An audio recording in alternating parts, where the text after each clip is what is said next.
Speeding. Speeding. Speeding. 5, 4, 3, 2, 1. The world is changing faster than ever.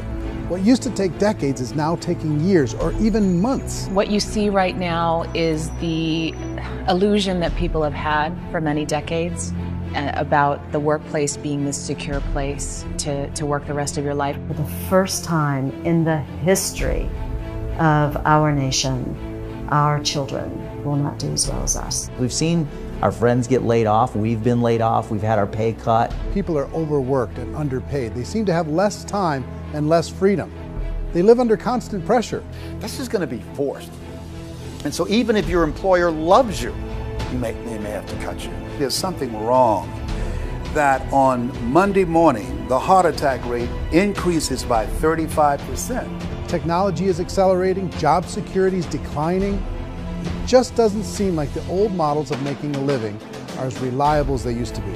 Every aspect of our lives, there's a better way out there, but we're still doing it the old way. We live in the greatest country on the planet, and there are a lot of people sitting around complaining and being cynical. Like everyone's whining about this old model, and I'm like, why don't you leave it? Look at all this over here, look at all this opportunity. Since so much of our lives revolve around our work and the way we make our living, many people are thinking there just has to be a better way. The biggest challenge facing our world today is not making money, is what are we going to do with all the displaced, unemployed people? People are afraid that they're going to make the wrong decision. People are afraid of the unknown. People are afraid that maybe I don't have the skills. Hey, sports fans, industrial age is over. It's dead. It's dying. That's why going to school to get a job is an obsolete idea. A steady paycheck is an industrial age idea.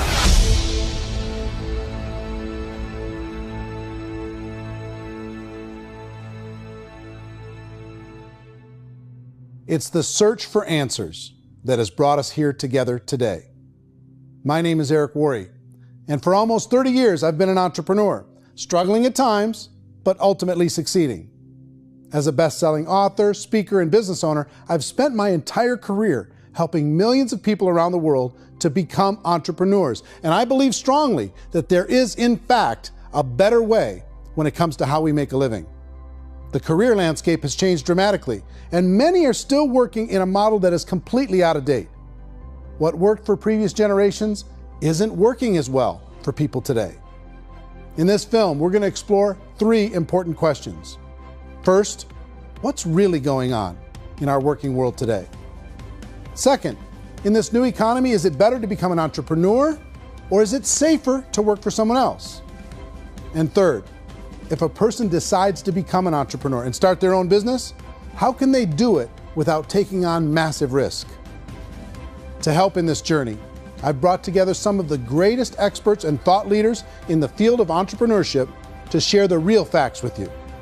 My intention is to give you new information that will allow you to make choices that are not limited by an old, outdated model. Let's start by understanding what's going on in our working world today.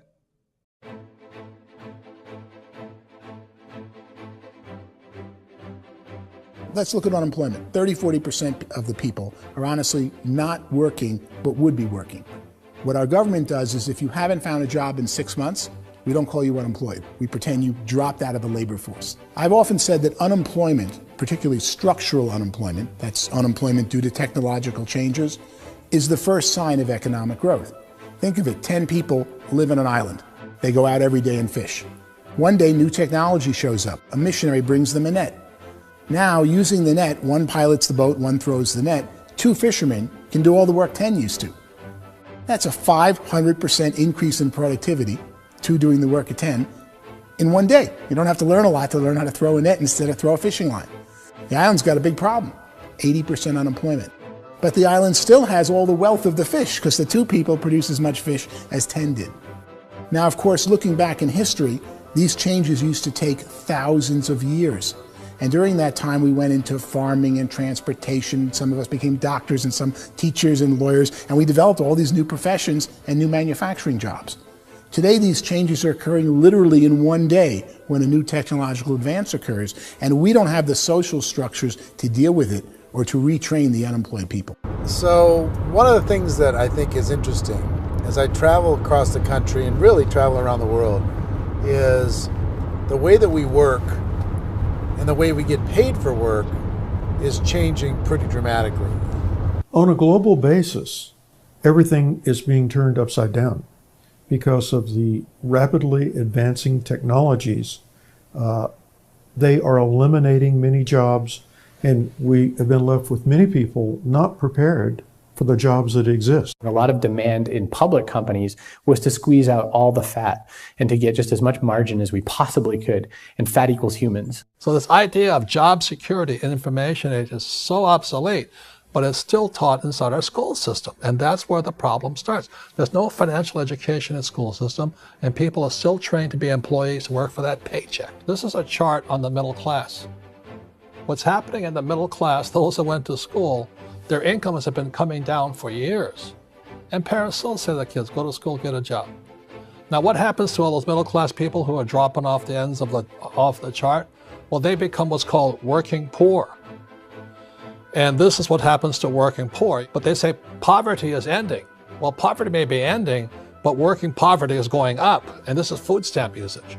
So food stamp usage in America is going through the roof right now, because people cannot earn what they call a living wage. Most people have experienced financial pressures that I think are probably greater than they have been in the past. If you're not working for yourself, then it's going to be a pretty hard road for a lot of people. Today, if you're going to control your future, the 40-40 plan is gone, where you can graduate from college and get a job and work for 40 hours a week for 40 years. That day is gone. So some of these charts actually tell you what's going on.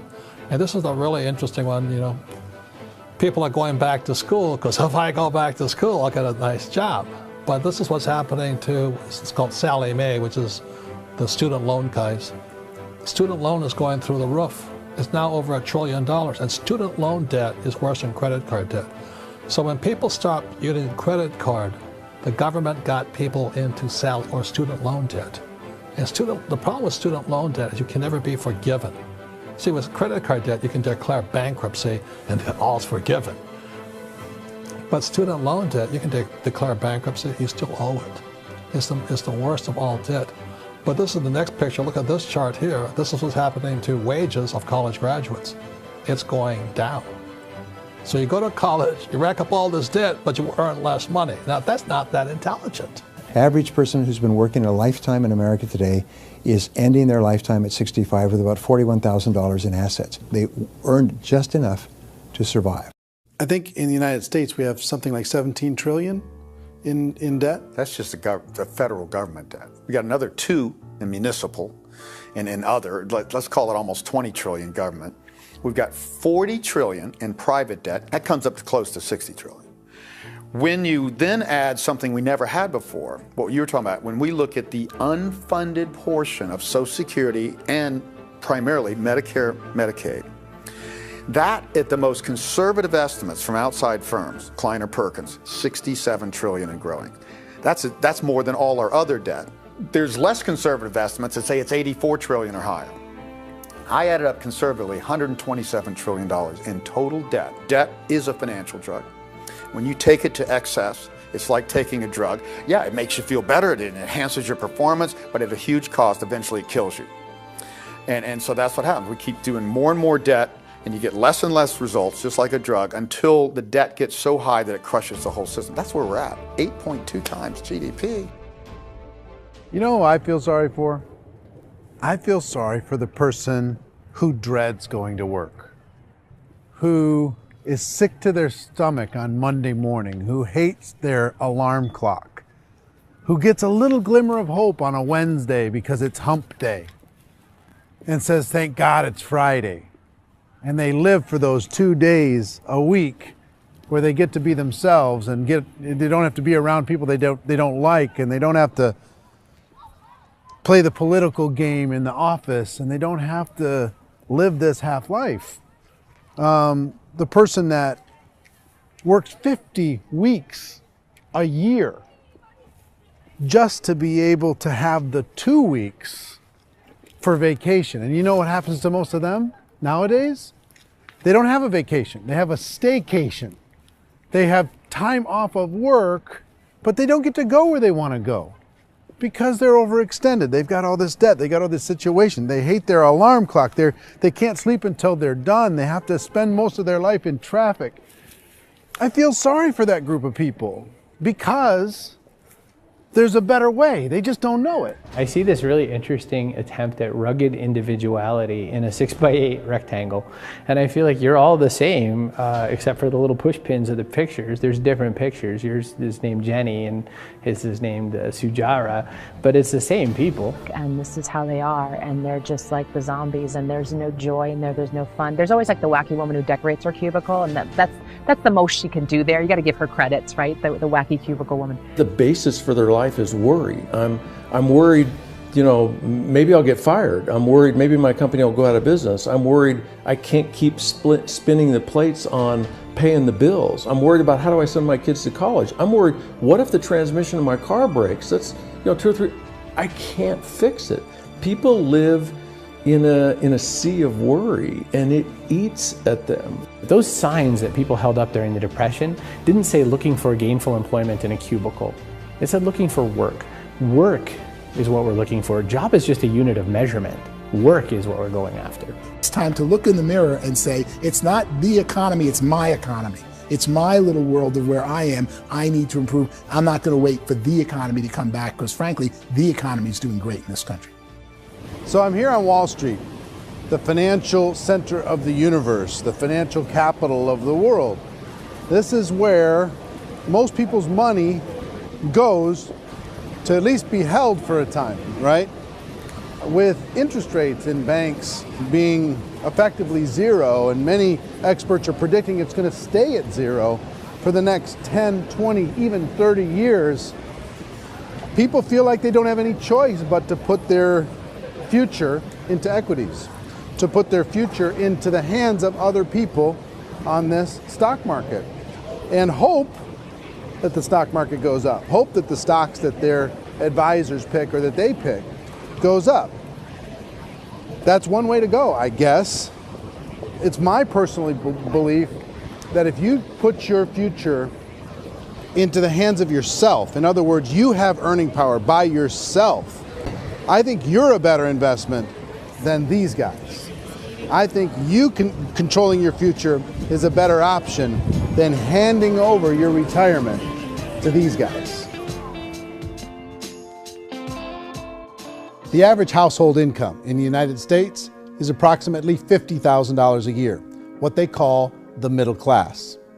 To reach the top 25% of income earners, you'd need to earn at least $90,000 a year. To reach the top 10% would be a household income of $140,000, the top 5%, $190,000, and to be in the top 1%, you'd need a combined household income of at least $380,000 a year. So here's the question. What do you think would give you the best chance to move up and get to the top 10%, the top 5%, the top 1% or beyond? In my opinion, and in the opinion of many, many experts, the answer is to become an entrepreneur, to become your own boss.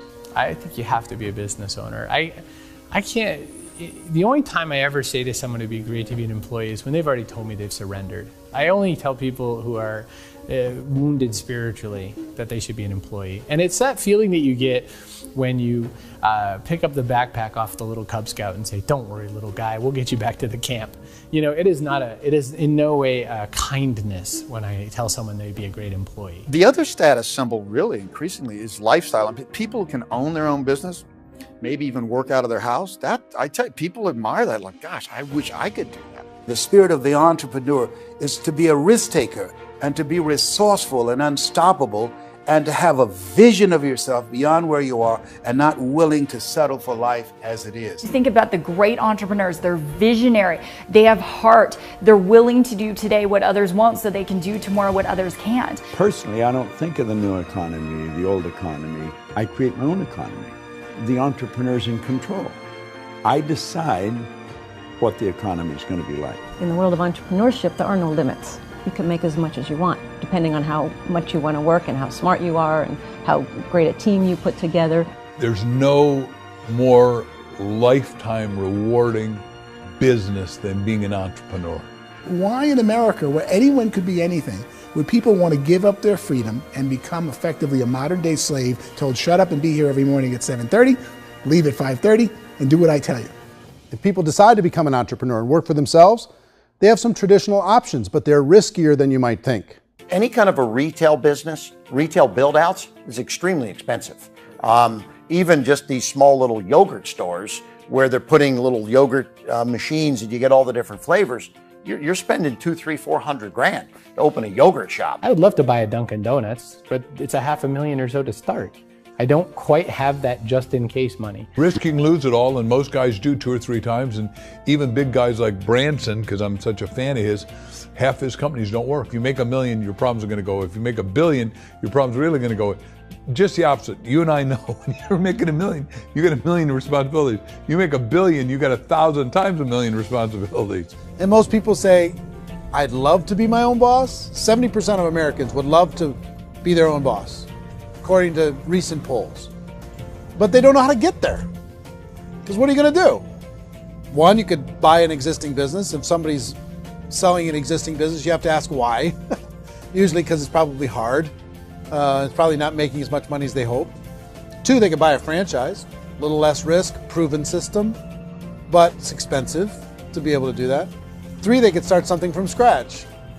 And that's where a lot of people feel like, I don't have the chops to do it. I don't have the money. I don't have the product idea. I don't have the expertise. I don't have whatever it's going to take to be able to get there, and I can't risk my family to do it. So, 4th, they could become an investor.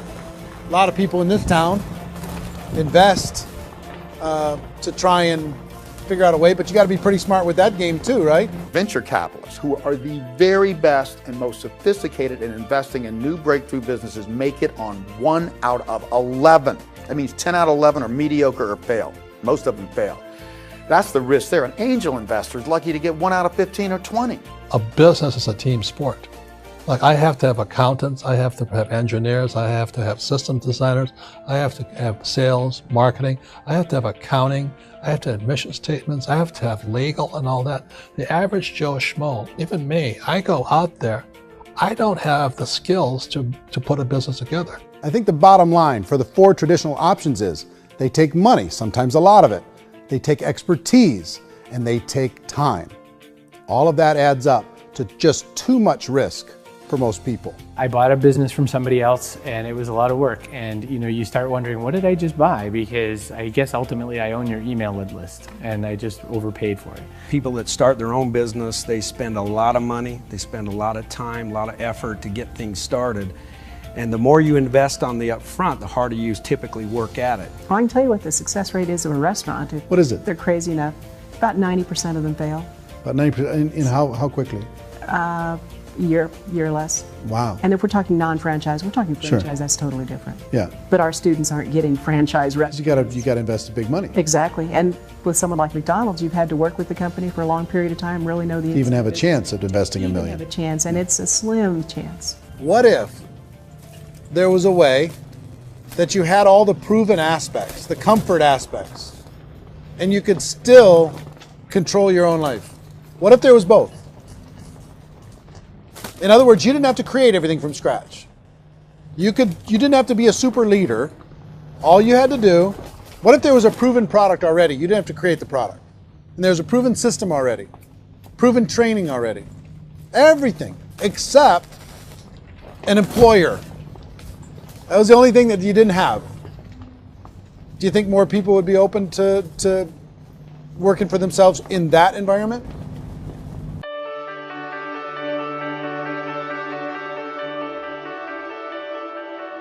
In our search for a better way to make a living, we've come to the conclusion that becoming an entrepreneur is actually safer than being an employee. And through our look at the entrepreneurial options, one particular path kept coming up from expert after expert. And I think most people will find it surprising because it's certainly a non-traditional business model.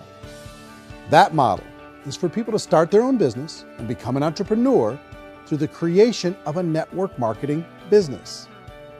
Some people call it direct selling because the product is being sold directly from the manufacturer to the end consumer, cutting out the middlemen. Other people call it multi-level marketing, or MLM, because there are multiple levels of commissions paid. The most common term today is network marketing, because network marketing best describes using a large group of independent distributors, independent entrepreneurs, to move a product or service more efficiently. So my friend here, Donald Trump, and I, we always write about the network marketing industry. And the reason we support the network marketing industry is because it really is a business school for entrepreneurs. Because most people come out of school looking for a paycheck. Oh, that's terrible. I went to network marketing like that. I think if it didn't exist, we should invent it. It is that good. I think direct selling is a great way to do business today. It's very easy to get into that industry, and you can be self-employed, be in effect an entrepreneur. When we see multi-billionaires adding network marketing companies to their portfolio of companies, that would be a clue. When we see people who are very famous authors and very famous business people endorsing the industry, that would be a clue. These network marketing companies aren't $50 million companies, they're billions and billions of dollars. They lead the stock market, they're major companies. When we're going to get it? You know, and you're going to school to work for a paycheck, but if you want to be rich, be an entrepreneur, and network marketing gives you the spirit to be an entrepreneur. A traditional company will spend up to 50% of their total revenue on marketing. Network marketing companies use a different approach. Instead of having all that extensive marketing expense, they utilize a network of independent distributors to do the marketing for them. Now, why do they do this?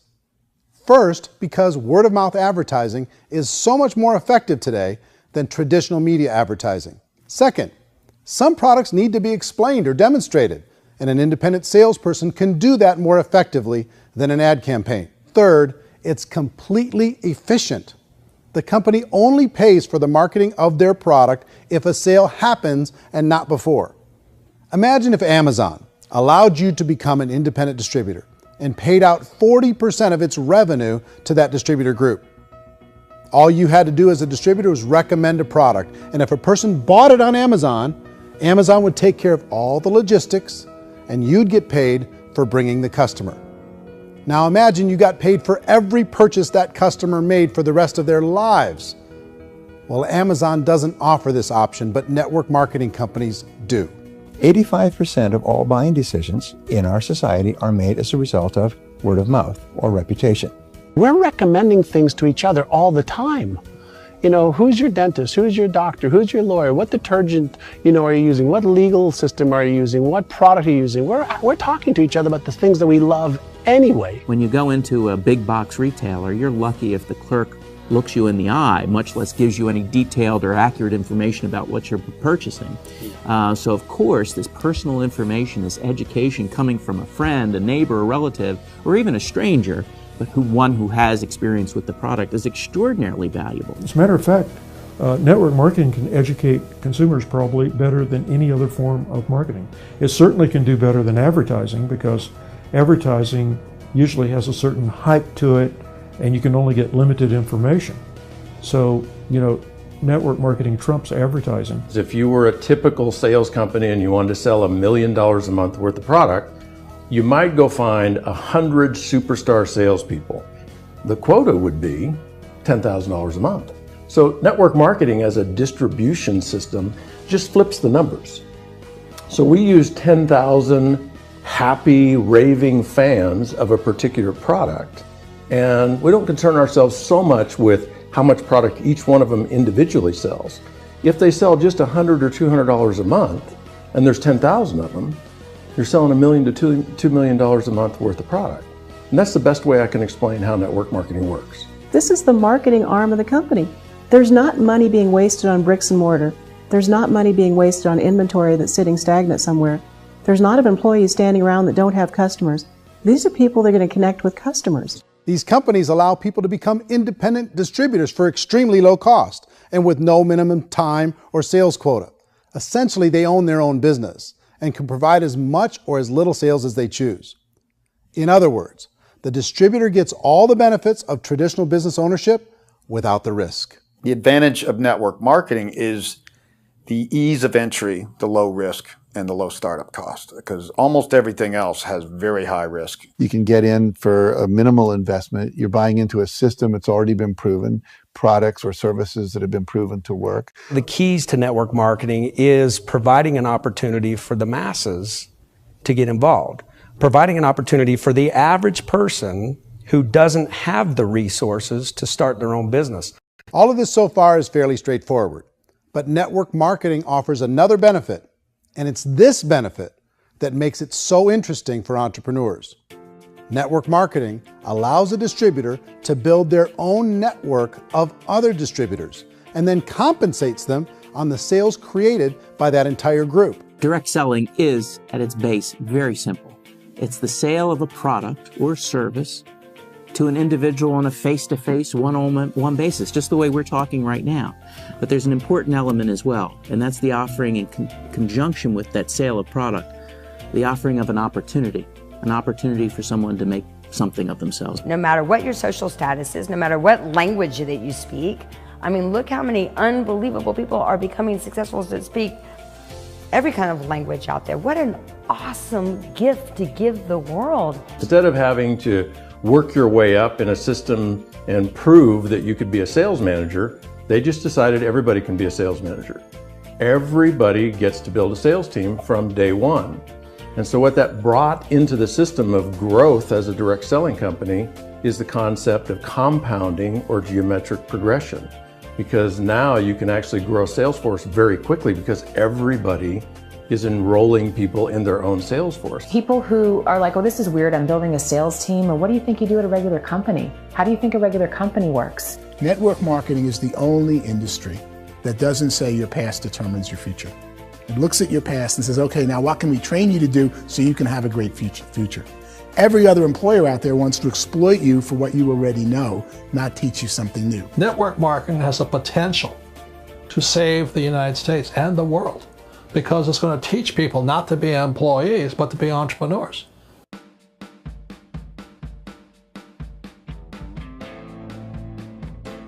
According to the Direct Selling Association, if you add up all the network marketing companies around the world, they combine to do over $178 billion a year in retail sales. To give you an idea of how big that really is, the NFL, the National Football League, does approximately $9 billion a year. The music industry does a little more than $16 billion a year, and the movie industry does about $80 billion a year. Using a conservative average, network marketing companies pay their distributors about 40% of that $178 billion in the form of commissions, which adds up to more than $71 billion a year. That's almost $6 billion a month. It's almost $200 million in commissions every single day. So it's certainly working, and people are making serious money in network marketing. With the growth of the direct selling industry over the last 10, 15, 20 years, we've seen a broader understanding of the channel. We have seen more and more people getting involved in the business, so our penetration in the marketplace has increased, and thus the understanding in the marketplace of who we are has increased. And we've seen non-direct selling companies look at the direct selling model and say, something's going on there. People are making money. Companies are being profitable, individuals are being motivated, product is being delivered to market. Maybe we should explore this. Some people think only the people at the top make money. Well, let's take a look at that as well. In the network marketing profession, there are roughly 500 people in the world who earn over $1 million a year. If you round that number up to $2 million a year, that adds up to about $1 billion a year. That takes the $71 billion paid out each year down to $70 billion. So where does the rest of the money go? The vast majority goes to part-time people making anywhere from a few $100s a month to many thousands of dollars a month. It goes to people who choose to make it a full-time career move and earning even more than that. Every day, people are using the money they earn through network marketing to pay off debt, have more fun, and improve the quality of their lives. Everyone I know in network marketing has been doing that since the 50s. They go to work when they want to go to work. They stop working when they want to take time with their children to have a leisurely breakfast and discuss issues and drive them to school. They go back to work when they get home, wherever they're working out of. The biggest thing that I've seen is people that have become much happier in their life. MLM has probably made more millionaires of more people in more countries, and I've spoken to them in 67 countries, than any other single form of business, starting from nothing. If they have a choice between working a job for the next 10 years or working a network marketing business for the next 10 years, the result of working the network marketing business will be better. A lot of people within the industry go on and make this a career and do extremely well at it. Network marketing has been nothing but good for everyone I know that's been involved with it because they did it seriously and they played full out and they've been very successful. It's been a constant barrage of success stories and people showing off stuff that they got as a result of it. How many people are involved? Approximately 16 million Americans and 96 million people around the world are currently participating in network marketing. And in a recent poll, 82% of those people report a good, very good, or excellent experience with network marketing. So people are happy.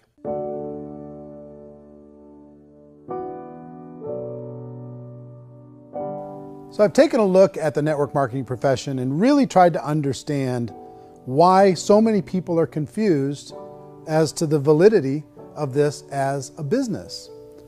One is this pyramid shape.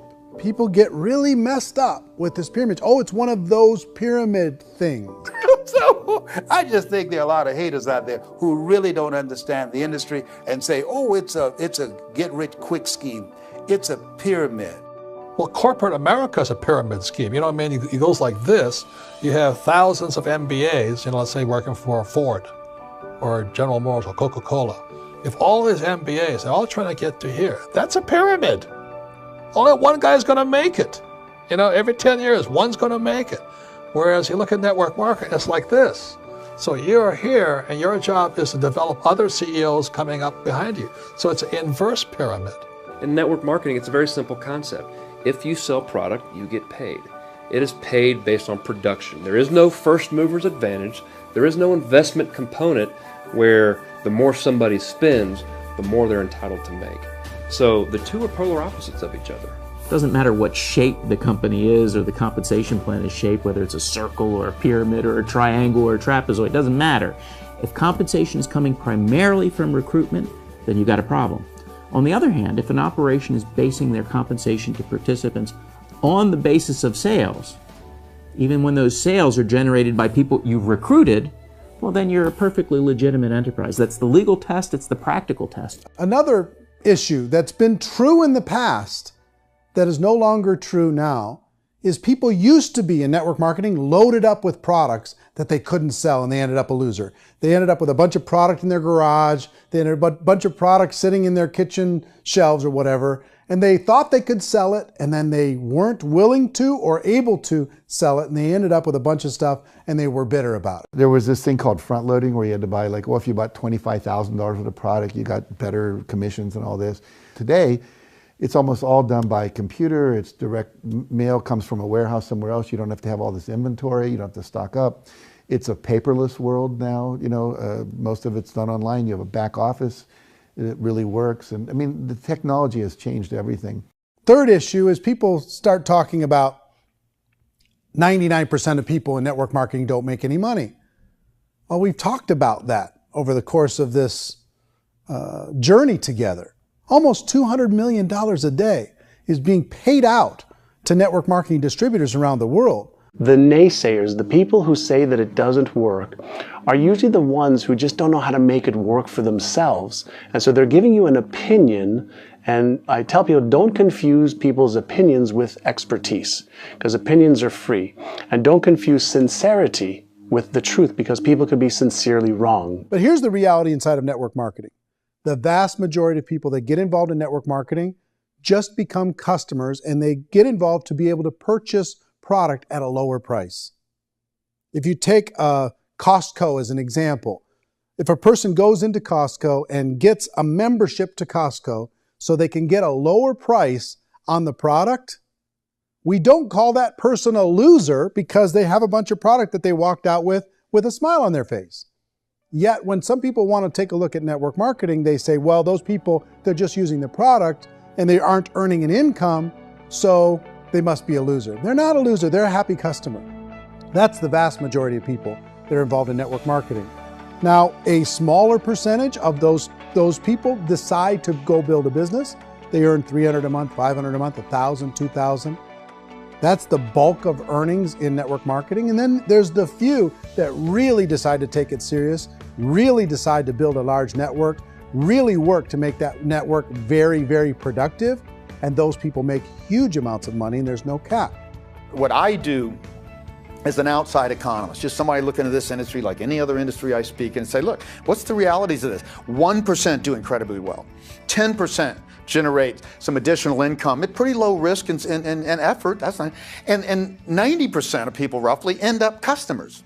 One thing that I think is real when it comes to people's perceptions about network marketing is people put this, and distributors, I think, involved in network marketing have some responsibility for this. They have sometimes unrealistic claims about the product or about the income. Most people who become distributors, they want the money, they want to be successful, but they don't have the skills. They don't know what to do. And when people don't know what to do and they're in a new business, they're scared.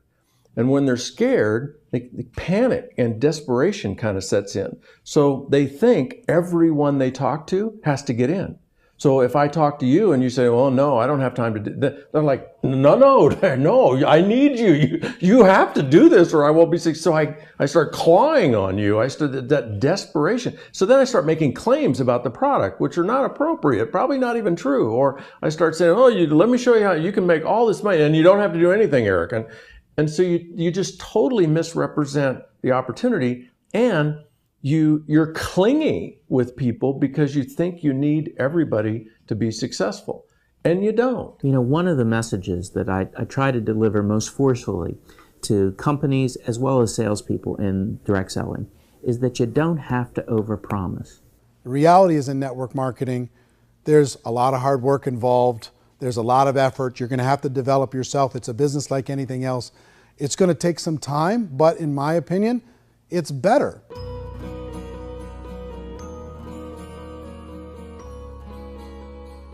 It's light years better for people starting today than it was even 5 years ago. I think it's more widely accepted now, and people understand it is a business. It is being an entrepreneur. It is being a business owner. Our belief system is based upon our evaluation of something. And frequently, if we reevaluate a situation, our belief about that situation will change. The industry has changed and it's grown up. It's totally transformed. You've got young people today that have grown up with social media, and they understand networks. They understand how people are connected through technology, and they understand how money flows through those networks. So when they see network marketing, they don't see it the way their parents saw it. And we've all learned, the larger industry that you represent, has all learned from those mistakes and flaws and errors that have happened early on. Early algorithms didn't work the right way. That's all fixed. It's like when they design a computer program, they design the program, then they run it, and then they go back through and they debug it. The MLM industry has been debugged. This is the day of being virtual, being able to run a business from your mobile phone. I mean, it's incredible. Companies are getting smarter. They're implementing more consumer protections. They're implementing more compliance training. They're doing more with respect to product research. If you do get involved and you make purchases of inventory, even on a voluntary basis, if you decide that this business is not for you, you can leave and have that inventory repurchased by the company. There's no other business that offers that kind of protection on a voluntary, self-regulatory basis.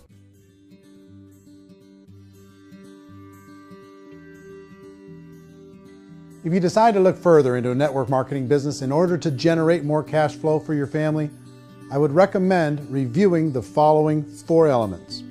First is the product or service. And on the product or service, I would ask 5 important questions. 1, do you like it? Is it something you would feel comfortable sharing with others? 2, is there a recognized need in the marketplace? It's hard to create a need if one isn't naturally there.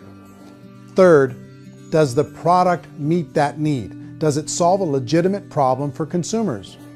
And 4th, is it priced to sell? Can it compete in the marketplace? And 5th, is it priced for profit? Is there enough margin for the company and the distributor to be able to generate income for the long term?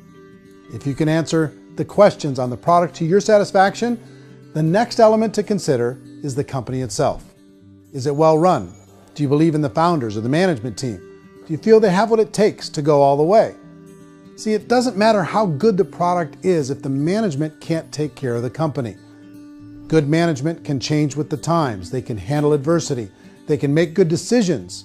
Make sure you choose a company that can serve you for a long time. The third element to consider is the compensation plan. And with that, there are 3 important things to look at. First, a brand new person needs to be able to generate some money fairly quickly. It may be an obvious reason, but you can probably imagine the ripple effect of a distributor getting involved and having even a small victory fast.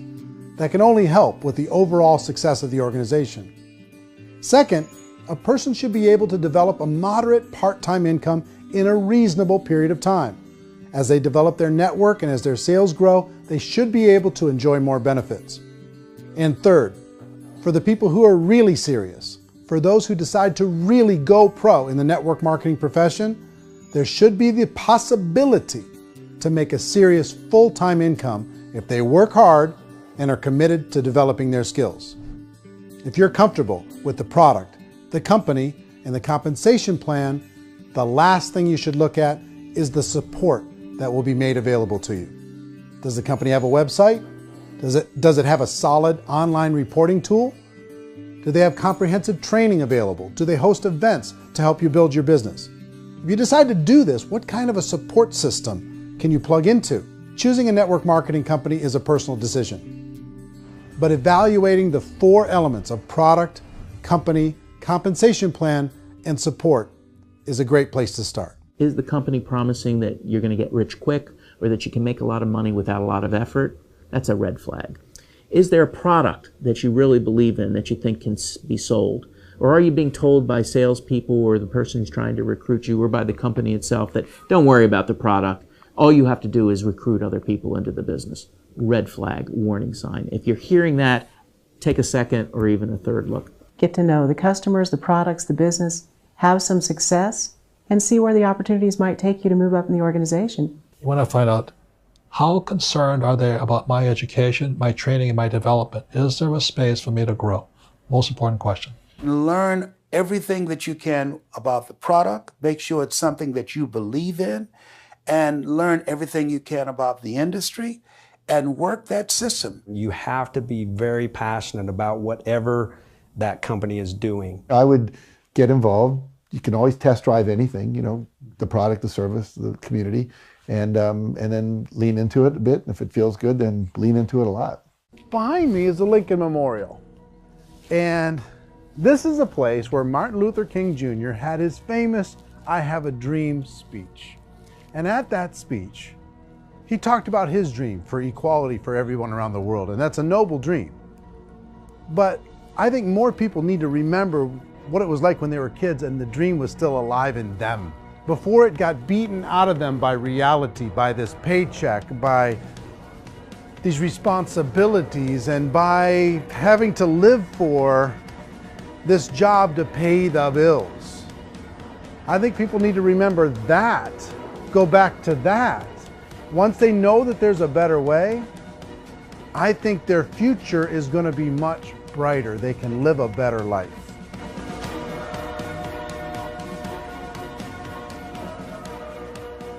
So if you're considering getting involved in a network marketing company, let me offer you just a few pieces of advice. First, network marketing isn't perfect. It's emotional, it's challenging. Like any entrepreneurial venture, it can have its up days and its down days. But if you have an entrepreneurial bone in your body, it's just better. Second, if you're gonna do it, decide to be professional. Decide to go pro. It's better to do that than just be this amateur sticking your toe in the water. Third, as any professional, you're gonna have to learn some new skills. And I promise you, inside of the network marketing profession, they're not too difficult to learn. Fourth, like anything worthwhile, it's gonna take some time. Don't expect that you're gonna get to the finish line right out of the gate. And fifth, it's worth it. It's worth it to be able to take charge of your life again. It's worth it to be able to control your own financial situation. It's worth it for the people you're going to be able to spend time with. It's worth it for the things you're going to be able to see and the experiences you're going to be able to experience. It's worth it for the causes you're going to be able to contribute to, the lives you're going to be able to touch, the customers you're going to be able to help, the friendships you're going to be able to develop. I promise you, it's worth it. Remember, most people are searching for answers just like you are. But I do have to tell you the catch to network marketing. If there is a catch, if you want to understand this from an emotional point of view, people say, well, it sounds too good to be true. It's not, it's hard work. But here's the catch. Most people still don't understand it. So you're going to have to endure the loss of social esteem from ignorant people. The uneducated will think less of you. Now, if you can handle that, you're on your way. If that's going to destroy you, you know what? Entrepreneurship in general probably isn't in your future. If you can face that catch, you can become unstoppable. I want everyone to really contemplate this if they're not in network marketing. You're in a job, you probably have a mortgage, you have rent, you have debt, whatever's going on. You're in a prison. You work just hard enough to keep them from firing you, and they pay you just enough to keep you from quitting. Come on! I've been there, done that, and bought that t-shirt. In network marketing, if you run into failure, it's really just a homework lesson for yourself. There's no one to blame. You really have no excuse not to be successful. You just don't. People don't want to hear that, but there's so much available to you. If you want to be a good network marketer, be a student to the people above you, be a fellow traveler to the people on the same level, and be a teacher to those below, and know when it's appropriate to do which. People who are not afraid of asking people to buy things, or not afraid of persuading people with a chance they may say no, these people own the future. Nothing happens until something moves. So you got to go move, you got to go do something, or nothing's going to change in your life. In the beginning, you're going to do a lot of things that you don't get paid for. But as you go down the road, you get paid for a lot of things that you don't do. And your job is rehabilitate the spirit, the entrepreneur spirit in all of us. Get it back. Either give it a strong yes or a strong no, but no wishy-washy, dilly-dally stuff in the middle. There's dreams and there are nightmares, but I believe that the biggest nightmare of all is when you don't pursue your dream. You're going to see some monumental growth in this profession. It's an exciting, exciting time to be involved with the network marketing profession. The next 10 years, I see just exponential growth. When that tipping point comes, it's not a matter of asking somebody, have you ever heard about network marketing? You're really asking them, which company are you building your wealth in? We are here to fix the world, to improve relationships with other people, to improve other lives. And the real reward comes as an entrepreneur in any level from teaching somebody something and watching them soar. There is no greater reward.